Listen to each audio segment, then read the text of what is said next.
త్వరగా.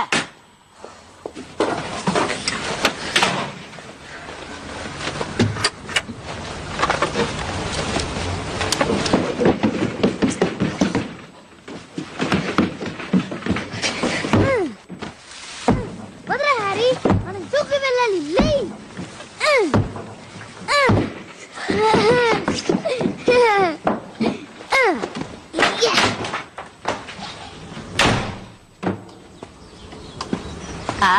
వచ్చేసాడు. బర్త్డే పుట్టినరోజు శుభాకాంక్షలు డడ్లీ. నువ్వు టిఫిన్ చేయి, అలాగే ఏది మాడిపోకుండా చూసుకో. అలాగే పెద్దమ్మా. నా డడ్లీ పుట్టినరోజుకి